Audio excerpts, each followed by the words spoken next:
Hey guys, it's Mo with Mo in the Deep End. And this is not generally a political channel. I am a giant nerd. So I have actually followed this story since I was pre streaming when I was just a non streaming weirdo watching the kabuki theater that are the C-SPAN roundtables of like the Senate roundtable exploratory why is crime going up thing uh, because I'm weird, and that's what I used to do for fun because I needed friends, and that's why I found you guys. So I still do that, but I no longer need as many friends. So I have been following this mom. I first saw this mom's story when Senate decided to do a one of these round table kabuki theater kind of crime things in New York, right when the Alvin Bragg, Trump indictment kinda dropped, and the Republicans wanted to use it for, "Look at how bad crime is, and Alvin Bragg isn't effectively going after actual criminals," and the Democrats wanted to use it as, "Trump is a real criminal," and I wanted to use it as, "Look at these senators doing god dang nothing but" well, maybe someone will say something spicy. And what I saw was this woman, and if I can find that see it or that C-SPAN meeting, I will stream it because this woman, this mom, went full mama bear and put all of the senators to shame. So I hope she wins her bid because I am fully endorsing mama bears and papa bears to get out of the House and take this republic over again, regardless of party. I think we have, or it's us ordinary people have sat back and let politicians do this sort of theater ridiculousness for a long time. And I am all about this mama bear taking her pain and making it into something, at least making it into something actionable, and her story is horrible, and making it into something that gives other moms maybe hope that something will change. We salute that over here. As a mom, I can't imagine what she's lost, and the fact that she has the strength to get up and turn it into something that pushes her forward and gives her something to work for and tries to change something. We salute you, mama, and if I could vote in New York, I would, but laws is laws. The mom of a slain Army veteran announced that she has switched her allegiance to the Republican Party in a bid for Congress after slamming Manhattan's District Attorney Alvin Bragg for giving her son's killer, quote, slaps on the wrist while railing against the Democrats' soft on crimes policies. Look, like I said, this is not a political channel. Generally, I think both parties are I'm a Lewis Blackian libertarian. I think Democrats suck and Republicans blow. Um, I'm a minarchist, not to be confused with a monarchist. But look, this is not that channel, and we don't wanna go into the weirdness of look, Dale Gribblist would probably be the best, but this is more to show the mama bearist part of the whole thing. Madeline Bram has become a crime victims advocate after her son, Hassan Korea, a 35-year-old married father of 3 and veteran of the war in Afghanistan, was fatally beaten and stabbed during a scuffle outside a Harlem apartment in 2018. The lifelong Democrat says she was initially confident that her son's murderers would be brought to justice. And that's sad. That's really sad that she was so faithful in our system, and I feel like that's a lot of us have had that veil taken off of our eyes. I know I did with the Rittenhouse case, that we think that our justice system is this thing that still works. A lot of us have had the veils ripped off of our eyes. We've been essentially red pilled or black pilled at this point with our justice system. We think, okay, something bad happens, the system is going to find the person that did it and they're going to get punished. That is what happens. That is how our system is supposed to work. Quote, I was reassured by the district attorney that everyone involved in Hassan's killing would be prosecuted to the fullest extent of the law. I was confident in what he said until Alvin Bragg succeeded him, she said Wednesday. Mr. Bragg set forth in attempts to give slaps on the wrist to all of my son's killers. I fought him tooth and nail with everything I had, not because I was well connected, investment banker, or someone with high, powerful friends, or friends in powerful friends in high places, but because I was Hassan's mother, a grandmother to his children, and while nothing I can do can ever bring him back, I was not going to let Bragg or anyone else give my killers a walk or my son's killers a walk. Bram fumed in a statement Wednesday posted on Twitter. Mr. Bragg set forth in attempting to give slaps on the wrist to all of my son's killers. Quote, after 40 years, I'm proud to say I am now a Republican. The current Democrat Party has abandoned value and dignity of work in favor of promoting policies of despair and dependency on the government. Look, these are her words. I am not here to give anyone opinions.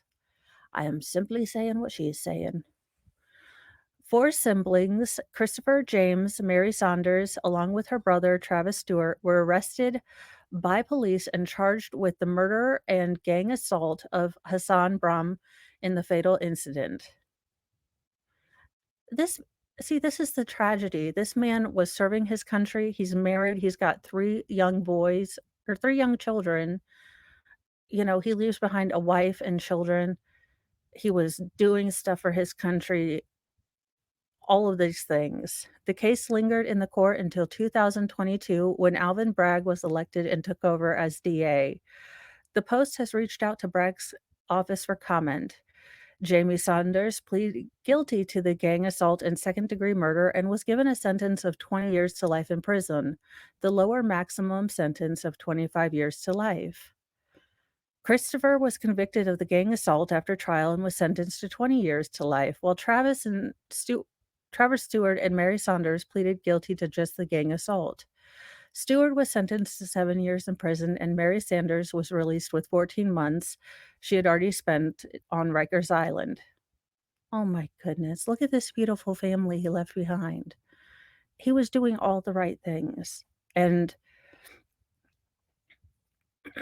excuse me, he was just that's that's the tragedy, and that's the thing that unfortunately, no matter how perfect we get our justice system to be, it will never make sense in this world is the why of this, the why this had to happen. And I think regardless of party affiliation, both sides, either side, we look for the why. We look for the why. We want to know why does this happen?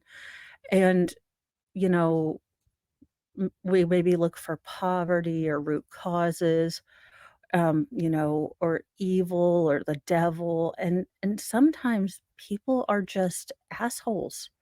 People are just evil. And and this mom has, taken all of this. She could have wallowed. She could have taken, the search for the why and, you know, turned hateful, turned mean, and she's turned it into this. So I wish her all the luck. I'm not gonna go into her, beliefs or anything like that, but, if I hope that in doing this, maybe she helps other victims, even if she's not successful in her bid. Maybe this, gives courage to other victims to run for b maybe becoming victims advocates. I don't know if you run for that, but becoming victims advocates, becoming more, aware of the justice system, really paying attention to who we are electing to these positions, because I don't think Until I got my eyes opened, I don't think I realized how much your local elections really do count. I really think we kind of a lot of us, myself included, we got complacent, we got comfy in our just, "It doesn't affect me on my day to day, I don't care." And when Rittenhouse, when Zachariah Anderson, with watching some of these cases, you are just one, cop's bad days, faithful decision, accusation away from the government maneuvering to take away your entire freedom or something like this happening to your family and then, certain political winds coming through and saying, "Hey, look, we'd love to charge them, but, we're on prison reform," or, "It's the coof and, it's not a violent felony," or "It's not violent-y enough." So, I think if anything, this mama bear in this situation has definitely shown me and really woken me up to how important, again, not a political channel, regardless of how or what political side you are on, you know, local elections are important. Who we are inviting to run our justice systems are so important. It's so incredibly necessary that we really look into the people that we are entrusting to run our justice system because in theory, it's not supposed to be biased, but we seem to be finding that we have all the bias in our systems. We have uh, I think our justice isn't so much blind as it is has an axe to grind anymore here lately. So it it's getting a little bit scary, but this mom sort of gives me hope that, we are waking up. Maybe it's not time to be black pilled. Maybe it's time to be, just look, people are taking their terrible situations and they're trying to make it as good as they can, make things better. And I salute mama bears. I salute mama bears and papa bears that are taking terrible situations and making the best that they can and really going forward. So that's my 2 cents, but I have been following this story for a long time, and since I have been following in it, and I do wanna give my support to this woman, after going through what no mom has and no grandma and, no mother-in-law should ever have to go through. I would just like to say, as one mom to another, "You go, mom." I will see you in a little bit for Mornings with Mo, and then after that, I will see you for the Gareth Purse House trial, possibly, maybe, who knows? If not, we will find some fun stuff to do, and I will see you all for the 14th of September. It's actually the 9th month, I've got that right today, so, we're making strides towards being better every day. Have a great, morning, and we will get going soon. Have a wonderful morning. Bye, guys.